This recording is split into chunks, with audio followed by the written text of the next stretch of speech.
नमस्कार जय श्री जगन्नाथ मु जाज्ञसेनी आपण मानक एकाडेमिक स्टूडियो को स्वागत जनाऊँगी। इनोलेक्सर नुआ नाम होची एकाडेमिक स्टूडियो। आपण माने प्रायतः समस्ते जानि सारिथिबे कि पंचम एवं अष्टम श्रेणी रो वार्षिक परीक्षार मूल्यांकन किभଳି भाबरे हबो। तथापि अनेकंकर मध्य संदेह रही जाइछि। तेणुकरी मोर से संदेह को दूर करिया पे गोटे छोट प्रयास आशा करुछि आपण माननको ए भिडियोटी भल लागिवो। तेबे डेरी न करी आमे भिडियोटी को आरंभ करिबा। पंचम अष्टम श्रेणी वार्षिक परीक्षा 2025 एवं 26 पई विद्यालय गणशिक्षा विभाग ओडिशा सरकार ए शिक्षा वर्ष रु पंचम अष्टम श्रेणी रो वार्षिक परीक्षा करबा को निष्पत्ति नैछंती। जार विज्ञप्ति संख्या हेउछि 2871 18/10/2025 रे पंचम अष्टम श्रेणी परीक्षा पे नंबर बंटन केउ भली भाबरे होइछि चलंतु देखिबा। देखंतु पंचम श्रेणी इंटरनल पई रहिछि 60% वेटेज, जेउथिरे कि 30% रहि जाउछि फॉर्मेटिव असेसमेंट 1, फॉर्मेटिव असेसमेंट 2 एवं समेटिव असेसमेंट 1। फॉर्मेटिव असेसमेंट 1 हैला 25 मार्क रो एवं formative assessment 2 25 mark, summative assessment 1 होछि 50 मार्क। एही भली भाबरे आमे इंटरनल परीक्षा पंचम श्रेणी पई 100 मार्क रो करि परिबा। ठीक सेही भली मध्य आमे अष्टम श्रेणी रो एही मार्क बंटन को नेके आमे इंटरनल परीक्षा करि परिबा, किंतु एठारे वेटेज रहि जाउछि 50%। इंटरनल रो 50% वेटेज रु 30% आसुछि हमर FA1 FA2 एवं समेटिव असेसमेंट 1। तापरे आमे देखिबा FA1 FA2 SA1 को बाद देले तापरे रहि जाउछि प्रकल्प। प्रकल्प जहा कि पंचम श्रेणी पई 20 मार्क एवं लिखित हेउछि 10 मार्क। 20 एवं 10 हला 30 मार्क, 10% प्रकल्प 20%, लिखित 10%। एभଳି भाबरे प्रकल्प लिखित 30% एवं अन्य असेसमेंट मध्ये 30% रो गुरुत्व रहिबो। किंतु अष्टम श्रेणी रो प्रकल्प हेउछि एठारे 15 मार्क, जेउठारे कि पंचम श्रेणी रो प्रकल्प 20 मार्क थिला बेले अष्टम श्रेणी रो प्रकल्प कार्य 15 मार्क एवं लिखित हेउछि 5 मार्क। एही भली भाबरे 20 मार्क रो प्रकल्प एवं लिखित कार्य रहिछि। इंटरनल परीक्षा परे तापरे आसी जाउछि समेटिव असेसमेंट 2। समेटिव असेसमेंट 2 उभय पंचम एवं अष्टम श्रेणी पई 50 मार्क रो रहिछि। पंचम श्रेणी पई गुरुत्व हेउछि 40% एवं अष्टम श्रेणी पई गुरुत्व रहिछि 50%। एहा को आउ टिके भल्ला भाबरे बुझिबा। मूल्यांकन रे दे जाइथिबा गुरुत्व श्रेणी पंचम मूल्यांकन रो उपादान गुडी का हेउछि आभ्यंतरीण मूल्यांकन, इंटरनल असेसमेंट 60% एवं वार्षिक परीक्षा होछि 40% वा 40%। उप उपादान एवं गुरुत्व गुडिक देखंतु FA1 FA2 और SA1 हेउछि 30%, लिखित कार्य 10%, प्रकल्प कार्य 20% एवं समेटिव असेसमेंट 2 वार्षिक परीक्षा 40% रहिछि। एही भली भाबरे हमर पंचम श्रेणी पई मूल्यांकन रो गुरुत्व रहिछि। तापरे देखंतु आपण अष्टम श्रेणी पई मूल्यांकन रो उपादान हेउछि आभ्यंतरीण मूल्यांकन 50%, वार्षिक परीक्षा मध्ये 50%। एठार उभय 50-50 गुरुत्व रहिछि। उप उपादान गुडिक देखंतु आपण आभ्यंतरीण मूल्यांकन रे FA1 FA2 SA1 को 30% करिवे एवं लिखित कार्य 5 मार्क व 5%, प्रकल्प कार्य मध्ये 15 मार्क व 15% रो गुरुत्व रहिबो। समेटिव असेसमेंट 2 मध्ये से भली 50% रो गुरुत्व रहिछि। एहा पर देखिबा लिखित कार्य पंचम श्रेणी पई 10% गुरुत्व रहिथिला बेले अष्टम श्रेणी पई 5% गुरुत्व रहिछि, जेउठारे कि एही 10% गुरुत्व हेउछि 10 नंबर एवं 5% गुरुत्व हेउछि 5 नंबर। देखंतु दुईटी लिखित कार्य दिया जिवो, जेउथिरे शिक्षार्थीटी अधिक नंबर रखिथिबो सेही नंबर को ग्रहण करा जिवो। आपण प्रति विषय पई ଦୁଇଟି ଲେଖାଏଁ ଆପଣ लिखित कार्य देबे एवं 2टी लेखाएं मध्य प्रकल्प कार्य देबे। एही 2टी कार्य मध्यरु दुईटी कार्य मध्यरु जेउ गोटिकरे से उत्तम मार्क रखिथिबो बा अधिक मार्क रखिथिबो ताहाको आपण ग्रहण करिवे एवं नंबर रे ताहाको हिसाब करिवे। एही लिखित कार्य रे जेउ सब अंतर्भुक्त कार्य गुडिक रहिछि चालंतो ताहाको आमे देखिबा। नियमित श्रेणी गृह रे हेउथिबा कार्य यथा अभ्यास कार्य न्यस्त कार्य कार्यफर्द श्रुत लेखन हस्ताक्षर ए सब होछि हमर आमे एही सब कार्य गुडिक आमे लिखित कार्य रे नै पारिबा एवं सूचक आधार रे मध्य मूल्यांकन करिवे। एही भली सॉफ्ट कॉपी एवं हार्ड कॉपी आपण मानक पाखरे निश्चित भाव रे उपलब्ध थिबो। एठारे आपण देखि पारिबे केउ सब सूचक रहिछि। देखंतु जेउ भली पंचम श्रेणी ओडिया पई गोटे लिखित कार्य निया जाइछि श्रुत लेखन। एठारे शिक्षक निज मनरु 5टी वाक्य किंबा जे कोनसे एक अनुच्छेद डाकिबे। निम्न सूचक आधार रे मूल्यांकन करिवे। सूचक गुडिक हेउछि डका जाइथिबा विषय वस्तुर संपूर्ण लिखन होइछि। जदि लेखन भल होइथिबो से अनुसार आपण मार्क देबे ता पई नंबर रहिछि 3 नंबर। एथिरो से जेतिके नंबर पाइबो। बनान शुद्धि अछि जदि 3 नंबर। विराम चिन्हर उपयुक्त व्यवहार जदि होइछि 2 नंबर। सुंदर अक्षर परिष्कार परिच्छन्नता होइछि ताले 2 नंबर। मोट नंबर हेउछि 10 नंबर। एही भली भाबरे रहिछि लिखित कार्यर सूचक। सेहिपरि गणित एवं अन्य विषय गुडिकर मध्य सूचक एवं नंबर दिया जाइछि। आपण मानक पाखरे जदि एही सॉफ्ट कॉपी किंबा हार्ड कॉपी उपलब्ध थिबो आपण माने सेठारे देखि पारिबे। एहा परे आमे देखिबा प्रकल्प कार्य। पंचम श्रेणी पई 20 मार्क रो प्रकल्प कार्य रहिछि एवं अष्टम श्रेणी पई 15 मार्क रहिछि। उभय श्रेणी पई 2टी प्रकल्प कार्य दिया जिवो। जेउथिरे अधिक नंबर पाइबो ताहाकू ग्रहण करा जिवो। व्यक्तिगत किंबा दलगत भावरे से माने एही कार्य करि पारिबे। सूचक गुडिक देखिबा। प्रकल्प कार्य पई सूचक रहिछि। प्रथम सूचक निर्धारित समय रे प्रकल्प कार्य संपादन विदिन टाइम पीरियड जदि ठीक समय भितर से करि दउछि प्रकल्प कार्य। पंचम श्रेणी पई सूचक रहिछि 5 मार्क एवं अष्टम श्रेणी पई रहिछि 4 मार्क।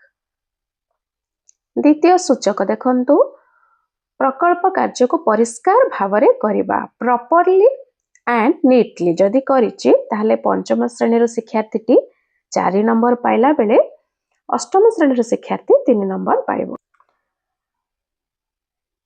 3 नंबर स्पष्ट वर्णना बा क्लियर डिस्क्रिप्शन दे स्पष्ट भाव वर्णना करिछि।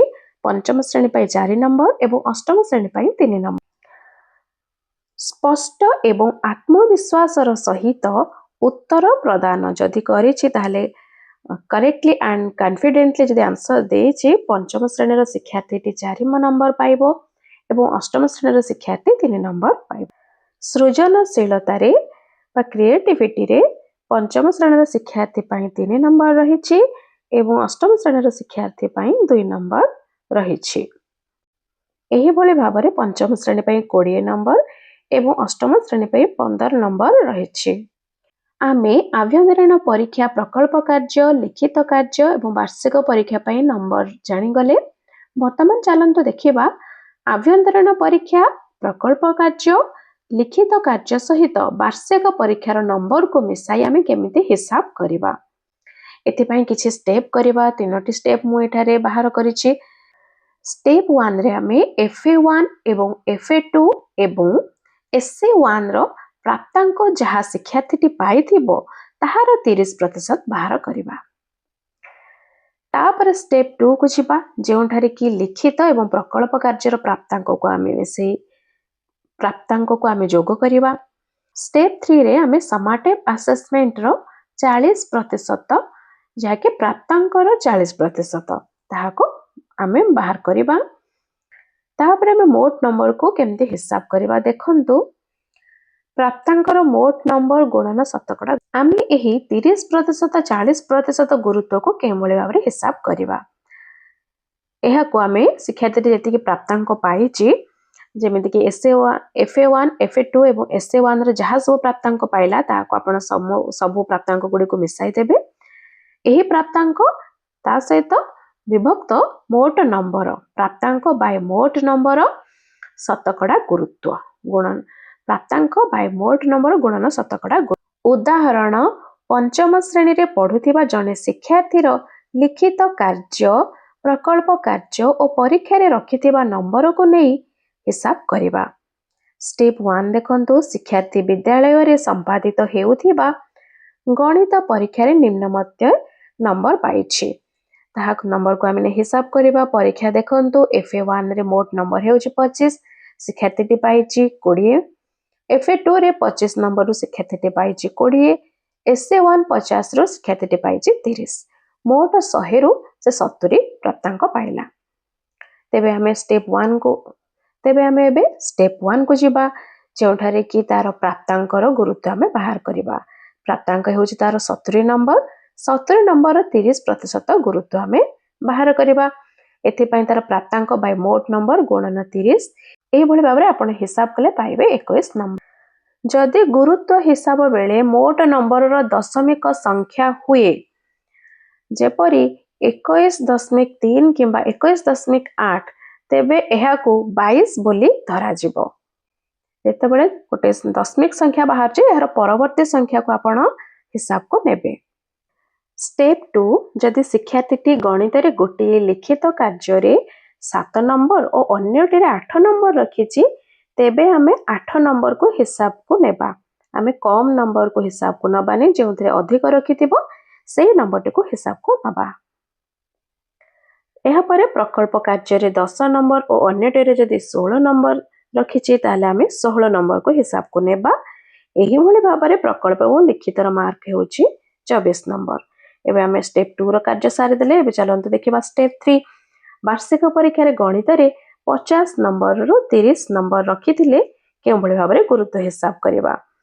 30 ନମ୍ବର 40% ହେଉଛି ଗୁରୁତ୍ୱ। ତେଣୁକରି ପ୍ରାପ୍ତାଙ୍କ ବାଇ ମୋଟ ନମ୍ବର ଗୁଣନ 40 ହେଲେ ଆମେ 24 ନମ୍ବର ପାଇବା। ମୋଟ ନମ୍ବରର ଦଶମିକ ସଂଖ୍ୟା ଯଦି ହୁଏ, ଯେପରି 24.8, ତେବେ ଏହାକୁ 25 ବୋଲି ଧରାଯିବ। ଏବେ ଚାଲନ୍ତୁ ଦେଖିବା ମୋଟ ନମ୍ବରକୁ ଆମେ କେମିତି ହିସାବ କରିବା। ଏଠାରେ ରହିଛି ପରୀକ୍ଷା କାର୍ଯ୍ୟ ଏବଂ ସମସ୍ତ ପରୀକ୍ଷା କାର୍ଯ୍ୟର ମୋଟ ନମ୍ବର ଗୁଡ଼ିକ ମଧ୍ୟ ଏଠାରେ ରହିଛି। ପ୍ରାପ୍ତାଙ୍କ କେତେ ପାଇଛି ଶିକ୍ଷାର୍ଥୀଟି, ଆମେ ଯାହା ସବୁ ହିସାବ କରିଲେ ପୂର୍ବରୁ, ତାହାର ପ୍ରାପ୍ତାଙ୍କ ଗୁଡ଼ିକ ଏଠାରେ ମୁଁ ଲିଖିତ କରିଛି। ଗୁରୁତ୍ୱ ମଧ୍ୟ ଏଠାରେ ଲେଖାଯାଇଛି ଏବଂ ଗୁରୁତ୍ୱକୁ ଆଧାର କରି କେଉଁଭଳି ଭାବରେ ଆମେ ନମ୍ବର ଦେବା ବା ହିସାବ କରିବା, ସେଇଟା ମଧ୍ୟ ଏଠାରେ ଲେଖି ଦିଆଯାଇଛି। ତେବେ ଚାଲନ୍ତୁ ଦେଖିବା।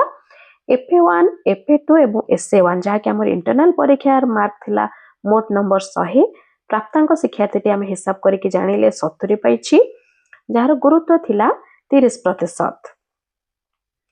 ବର୍ତ୍ତମାନ ଗୁରୁତ୍ୱକୁ ଆଧାର କରି ଆମେ ନମ୍ବର କେମିତି ହିସାବ କରିବା ନା, ପ୍ରାପ୍ତାଙ୍କ ବାଇ ମୋଟ ନମ୍ବର ଗୁଣନ 30, 70 ବାଇ 100 ଇଣ୍ଟୁ 30। ଏଇଭଳି ଭାବରେ 21 ହେଉଛି ତାହାର ପ୍ରାପ୍ତାଙ୍କ। ଲିଖିତ କାର୍ଯ୍ୟ ପାଇଁ 10 ନମ୍ବର, ପ୍ରାପ୍ତାଙ୍କ 8, ଗୁରୁତ୍ୱ 10 ଥିଲାବେଳେ 8 ହେଉଛି ତାର ପାଇଥିବା ମାର୍କ। ଏବଂ ପ୍ରକଳ୍ପ କାର୍ଯ୍ୟ ହେଉଛି 20 ମାର୍କର ପ୍ରକଳ୍ପ କାର୍ଯ୍ୟ ଥିଲା ପଞ୍ଚମ ଶ୍ରେଣୀ ପାଇଁ। 16 ତାର ପ୍ରାପ୍ତାଙ୍କ ରହିଛି, 20% ଗୁରୁତ୍ୱ, ତେଣୁ ତାର ପ୍ରାପ୍ତାଙ୍କ ହେଉଛି 16%। ତେଣୁ ତାର ନମ୍ବର ହେଉଛି 16 ନମ୍ବର। ଫାଇନାଲ ପରୀକ୍ଷା ବା ଆମର ସମାଟିଭ ଆସେସମେଣ୍ଟ 2, ଯାହାକି ମୋଟ ନମ୍ବର ହେଉଛି 50 ଏବଂ ପ୍ରାପ୍ତାଙ୍କ ହେଉଛି 30, ଗୁରୁତ୍ୱ ହେଉଛି 40%। ଏହାକୁ ହିସାବ କରିବା। ପ୍ରାପ୍ତାଙ୍କ ବାଇ ମୋଟ ନମ୍ବର ଗୁଣନ 40। ପ୍ରାପ୍ତାଙ୍କ ହେଉଛି ଶିକ୍ଷାର୍ଥୀର 30, ମୋଟ ନମ୍ବର ଥିଲା 50, ଗୁରୁତ୍ୱ ହେଉଛି 40। ଏଇଭଳି ଭାବରେ 24 ନମ୍ବର ଆମେ ହିସାବ କରିଲେ। ବର୍ତ୍ତମାନ ଆମେ 21 এই 4ଟି ମାର୍କକୁ ମିଶାଇ ଦେବା, ଯୋଉଟାକି ରହିଛି 21 ମାର୍କ ଇଣ୍ଟରନାଲର, 8 ମାର୍କ ଲିଖିତର, 16 ମାର୍କ ପ୍ରକଳ୍ପର ଏବଂ ସମାଟିଭ ଆସେସମେଣ୍ଟ 2 ର ହେଉଛି 24 ମାର୍କ। এই ସମସ୍ତ ମାର୍କ ଗୁଡ଼ିକୁ ଆମେ ହିସାବ କଲେ ଏଠାରେ ଆମେ 69 ମାର୍କ ବା 69 ନମ୍ବର ପାଇବା, ଯାହାକି ସମସ୍ତ ହିସାବ ପରେ ଶିକ୍ଷାର୍ଥୀର ଏହା ହେଉଛି ଫାଇନାଲ ନମ୍ବର। ଲିଖିତ ଓ ପ୍ରକଳ୍ପ କାର୍ଯ୍ୟ ଫେବୃଆରୀ प्रथम सप्ताह सुधा कराजिबो एवं वार्षिक परीक्षार जदि गोटे विषय रे सब हिसाब परे मोट नंबर 30 रु कम रहिबो तेबे शिक्षार्थीटी सही विषय पाई आउ थरे परीक्षा देबो। 30 रु कम मार्क रहिले शिक्षार्थीटी सही विषय पाई आउ थरे परीक्षा देबो। विद्यालय रे सही विषय रे 4 सप्ताह प्रतिकारमूलक शिक्षादान परे शिक्षार्थीटी पुनः परीक्षा देबो। जोटा कि हमर रिमेडियल क्लास रहिबो शिक्षार्थी पाई जदि 30 मार्क रु कम रहउची तेबे हम शिक्षार्थीटी पाई रिमेडियल क्लास करिबा जहा कि रहउची 4 सप्ताह रहबो। ए पुनः परीक्षा रे केवल वार्षिक परीक्षा रे रहिथिबा नंबर को हिसाब को निया जिवो। एथिरे हमें आभ्यंतरीण मूल्यांकन नंबर को हिसाब को नेबा नाही। वार्षिक परीक्षा पाई मध्ये आपण माने एबे अभ्यास कार्य करंतु। अभ्यास प्रश्न रहिबो विभिन्न विषय रे दिया जायथिबा अभ्यास गुडी को मध्ये करिबा। पाठ्य पुस्तक रे विषय गुडी को जो अभ्यास कार्य रहिचे ताहा को मध्ये आपण अभ्यास करंतु। वार्षिक परीक्षा रे पढिबा भली प्रश्न तयारी करी अभ्यास मध्ये करंतु। नियमित श्रेणी कार्य समय रे शिक्षार्थी मानको पाठ्य पुस्तक रे थिबा प्रसंग और पाठ्य पुस्तक बाहर प्रसंग जेमिति कि अनुच्छेद कविता गप पोस्टर आदि पढ़िबा परे सही संपर्कित प्रश्न दे अभ्यास कराइबे। रचना पत्र लिखन दरखास्त नोटिस आदि लिखिबा को दे अभ्यास कराइबे। व्याकरण मध्ये अभ्यास कराइबे। बही बाहर प्रश्न मध्ये अभ्यास कराइबे। ताहा सहित खबर कागज पोस्टर संपर्कित प्रश्न अन्य विषय पई नमूना प्रश्न आधार रे शिक्षण फलाफल को नहीं आपण विभिन्न प्रकार प्रश्न तैयारी करी अभ्यास कार्य कराई पारिबे। प्रश्न पत्र प्रस्तुति पई विभिन्न दिग शिक्षण फलाफल आधारित प्रश्न उपरे गुरुत्व समाप्ति सूचक मान निर्धारण 1 बा SA1 पूर्वरु पढ़ा जाइतिबा पाठ गुडी करू 30% नंबर एवं SA1 परे पढ़ा जाइतिबा पाठ्य गुडी करू 70% नंबर रो प्रश्न आसीबो। 40% वस्तुनिष्ठ बा ऑब्जेक्टिव प्रश्न एवं 60% व्यक्तिनिष्ठ बा सब्जेक्टिव प्रश्न रहिबो। प्रत्येक वस्तुनिष्ठ प्रश्न 1 नंबर लेखाएं रहिबो। एही सब वस्तुनिष्ठ प्रश्न गुडी करे अंतर्भुक्त हेउची बहु विकल्प शून्य स्थान पूरण ठीक भूल मेलक मुक्त उत्तरमूलक प्रश्न। ए समस्त तथ्य को चलंत आमे एबे सारणी रे बुझिबा। श्रेणी पंचम नंबर बंटन हेची मौखिक पाई 10 लिखित पाई 40 एवं मोट हेउची 50। प्रश्न रो गुरुत्व केउ भली भाबरे रहिबो ना वस्तुनिष्ठ रहिबो 20 1 मार्क लेखाएं 20 टी नंबर रहिबो एतेणु करी 20 नंबर हिसाब रे रहिबो। प्रश्न व्यक्तिनिष्ठ रहिबो 30 नंबर। प्रश्न रो कठिनता केमति रहिथिबो सहज प्रश्न 30% मध्यम प्रश्न 40% एवं कठिन प्रश्न 30% रे रहिबो। प्रश्न रो बौद्धिक स्तर ज्ञान भित्तिक जेमति 30% बोध भित्तिक 40% एवं प्रयोग तदर्थ 30% रे रहिबो। एही नंबर हिसाब रे अष्टम श्रेणी पय मध्ये रहिबो किंतु एठारे पंचम श्रेणी रे मौखिक 10 मार्क रहितला बेले अष्टम श्रेणी पय मौखिक नाही केवल लिखित 50 मार्क रे रहिबो। आपण यार स्क्रीनशॉट नै पारिबे। आशा करूची पंचम एवं अष्टम श्रेणी पय आमे आलोचना करिथिबा परीक्षा पद्धति एवं यार सामग्रिक मूल्यांकन को आपण माने भल भाबरे जानि पारिथिबे। आजि पय एतिकी विदाय नेउछि पुणी आउ एक शिक्षणीय वीडियो रे देखा हेबा।